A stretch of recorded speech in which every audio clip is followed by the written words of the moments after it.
Hello，大家好。今天想要跟大家聊一个话题呢，是关于内向性格和外向性格。为什么会想到聊这个话题呢？是因为有一次我在上课的时候，我的一个学生，形容我的性格是外向型性格，并且说呢，我的个性是乐观活泼的。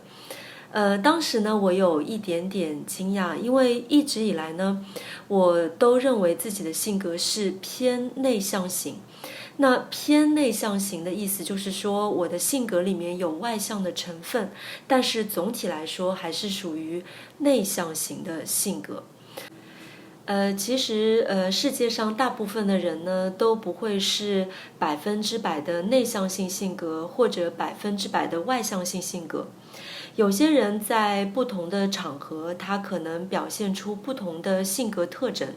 就比如说我的学生，他认为我是外向型，那很有可能是我希望自己在上课的时候，表现得更加积极，更加有趣一点。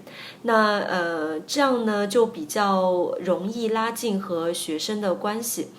或者说是让我自己上课起来就更加的容易，更加的方便。那有些人呢会在工作场合或者在自己的家里表现出来的性格也会不一样。这就好像是一个演员他在表演不同的角色是差不多的。当我们说到外向性格和内向性格的时候，大部分人可能更倾向于把外向性格当成是更理想的性格。那外向性格的人在学校或者是工作场合，可能更容易得到别人的关注，也更容易交到朋友。好像在人群当中，他就是闪闪发光的那一个。而内向型性格呢，可能更加沉默一点，然后也不愿意得到别人的关注，不愿意被看见。在性格上呢，他也是更加害羞的。这让我想到，就是我和我的表姐。我的表姐呢，我和我的表姐年龄差不多，然后她呢是更加就是比较典型的外向型性格的人，而我呢就是内向型性格。而且当我在小的时候，我小的时候是性格可能是更加内向一点。所以我一直觉得，就是在我们的亲戚长辈当中，我姐姐是得到更多关注的一个人，而且呢，就是一直以来她是更讨人喜欢的那一个。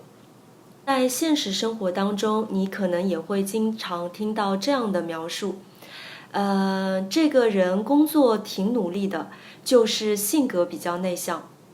这个孩子其实挺聪明的，就是有点内向。这么听起来，内向好像并不是一个非常好的词语，甚至可以说是一个贬义词。那内向性格真的不是理想性格吗？其实不是这样的。美国作家苏珊·凯恩，他在他的一本书中，他的这本书叫《安静内向性格的竞争力》。这本书中是这样描述内向性格的，他说。内向性格的人呢，其实就是指内在生活丰富，并且珍视这种丰富的人。那我觉得，其实我们对内向性格和外向性格的定义有一点点误解。那内向性格并不等于没有社交能力，并不等于完全不愿意跟别人说话。我觉得，可能这样解释会更加好一点。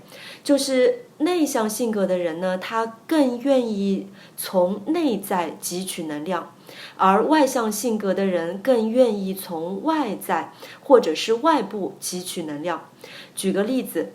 内向性格的人，如果他觉得很累了，他更愿意回家一个人待着，洗一个热水澡，听听音乐，看看书，这样呢他就可以恢复过来。而一个外向性格的人，工作了一天累死了，他可能更愿意叫上3-5个好友一起出去吃一顿饭，或者是K 一个歌什么的。内向性格的人呢，其实也有非常多的性格优势。比如说，内向性格的人更容易安静下来，更容易专注于自己在做的事情。就好像很多搞科学研究的人，很多 IT， 他们都是内向性格的人。还有呢，内向性格的人可能更容易倾听到自己的内心，更容易跟自己的内在连结。那比如说，写出第9交响曲的贝多芬，画出向日葵的梵高，他们都是内向性格的人。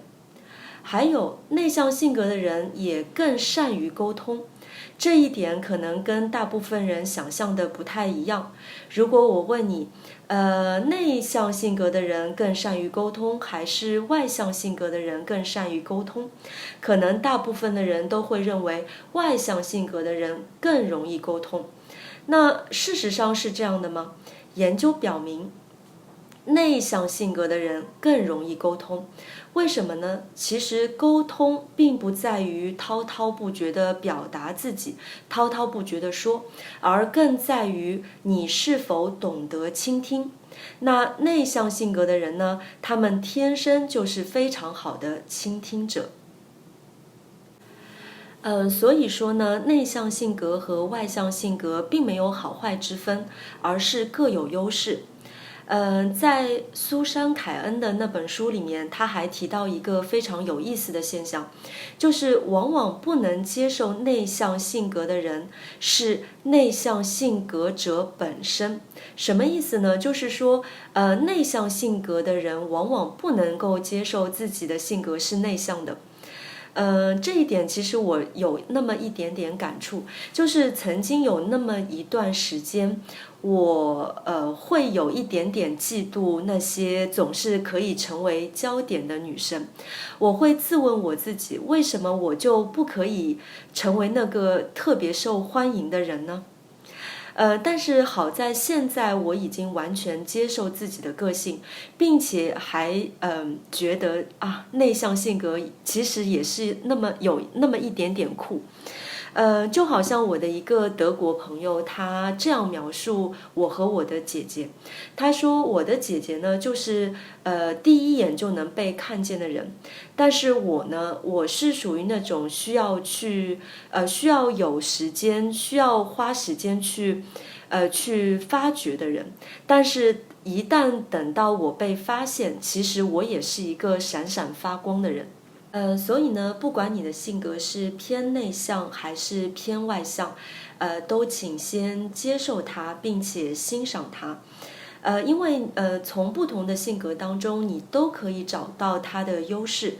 如果你可以发展那些优势的话，你就可以活出自己的人生。好了，我们今天的分享就到这里。